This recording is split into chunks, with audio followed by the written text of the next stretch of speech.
रात के ठीक 12 बजे कंपनी के सीईओ अर्जुन मल्होत्रा को एक ऐसा झटका लगा जिसकी उसने कभी कल्पना भी नहीं की थी। उसे यह जानकर गहरा सदमा लगा कि उसके आसपास रहने वाली उसकी छोटी सी निजी सेक्रेटरी सोनिया शर्मा ही उसकी वही फ्लैश मैरिज वाली पत्नी थी जिससे वह हमेशा नफरत करता आया था। अर्जुन ने अपनी उस पत्नी को, जिसे उसने आज तक देखा तक नहीं था, फोन मिलाया, लेकिन जैसे ही कॉल लगी उसके सामने खड़ी सोनिया का मोबाइल बज उठा। अर्जुन का दिमाग सुन्न हो गया। उसने अपने हाथ में पकड़ा फोन देखा, कुछ सेकंड तक स्तब्ध रहा, फिर दोबारा वही नंबर डायल किया। फोन फिर से सोनिया के हाथ में बजने लगा। अब उसे यकीन हो गया था उसकी मासूम सी सेक्रेटरी ही वह औरत थी जिसे वह दिल से नापसंद करता था। अर्जुन को गहरा पछतावा हुआ। शुरू से ही वह अपनी दादी द्वारा तय की गई इस शादी के खिलाफ था।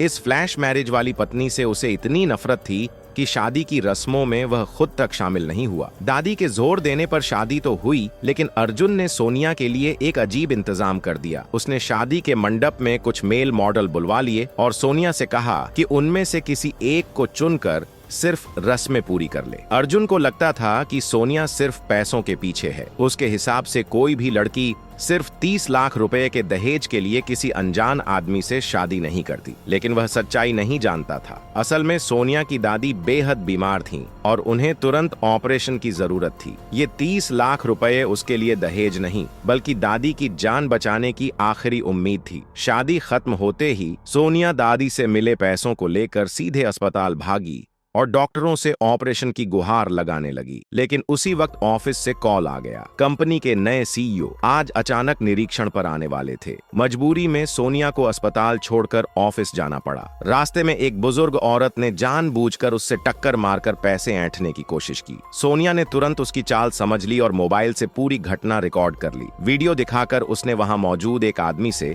अपने पैसे वापस दिलवा लिए। गुस्से में उसने उस आदमी से कहा, आप तो बड़े सीधे साधे लगते हैं, सब आपको बेवकूफ बना देते हैं। उसे जरा भी अंदाजा नहीं था कि वही आदमी उसकी कंपनी का नया सीईओ अर्जुन मल्होत्रा था और वहीं उसका पति भी। ऑफिस पहुंचने पर मैनेजर ने बताया कि सीईओ उनमें से किसी एक डिजाइनर को एक बड़े प्रोजेक्ट की जिम्मेदारी देंगे। सोनिया चाहती थी कि उसे यह प्रोजेक्ट मिल जाए ताकि वह जल्द से जल्द दादी से लिया हुआ पैसा लौटा सके। लेकिन जब उसने नए सीईओ को देखा तो उसके पैरों तले जमीन खिसक गई। अर्जुन ने सबके सामने कहा, मैं इसे ही चुनता हूँ। बाद में ऑफिस में अर्जुन ने निजी दुश्मनी निकालते हुए सोनिया को आदेश दिया, कल सुबह तक 10 डिजाइन कॉन्सेप्ट चाहिए, नहीं तो मान लिया जाएगा कि तुम इस नौकरी के लायक नहीं हो। सोनिया अंदर से टूट गई, लेकिन मुस्कुराकर हामी भर दी। वह पूरी रात ऑफिस में काम करती रही। जब अर्जुन रात को निकलने लगा तो उसने देखा कि सोनिया अब भी काम में लगी हुई है। असिस्टेंट ने बताया कि सोनिया पर 30 लाख का कर्ज है जो उसने अपनी दादी के इलाज के लिए लिया था। अर्जुन के दिमाग में उसकी अनदेखी पत्नी का ख्याल आया। वह भी 30 लाख के लिए शादी में आई थी, लेकिन फर्क यह था उसकी पत्नी ने पैसे पाने के लिए शादी की और सोनिया मेहनत करके पैसे कमाना चाहती थी। अर्जुन को सोनिया के लिए सम्मान महसूस हुआ। अगले दिन सोनिया ने पूरी रात जागकर डिजाइन पूरे किए। अर्जुन ने काम देखकर मन ही मन तारीफ की। हालांकि बाहर से उसने बस इतना कहा, ठीक ठाक है। धीरे धीरे अर्जुन सोनिया की ओर खींचने लगा। इसी बीच एक ईर्ष्यालु मैनेजर ने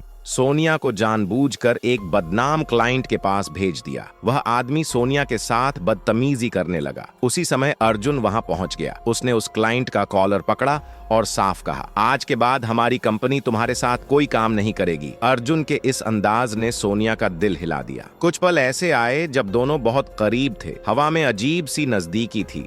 लेकिन तभी अर्जुन के असिस्टेंट ने आकर बताया, दादी ने उसे घर बुलाया है। बाद में अर्जुन ने अपनी पत्नी से तलाक लेने का फैसला कर लिया। उसे नहीं पता था कि जिस पत्नी से वह तलाक लेना चाहता है वही सोनिया है। दादी ने दोनों को घर बुलाया, लेकिन किस्मत ने फिर आमना सामना नहीं होने दिया। बाद में रास्ते में अर्जुन की मुलाकात सोनिया से हुई और उसने उसे घर तक छोड़ा। आखिरी सीन में एक लड़का सोनिया को प्रपोज करता है। सोनिया मुस्कुराकर कहती है, मेरे पास बॉयफ्रेंड नहीं है, लेकिन मैं शादीशुदा हूँ, मेरा पति है। नेक्स्ट पार्ट के लिए सब्सक्राइब करें।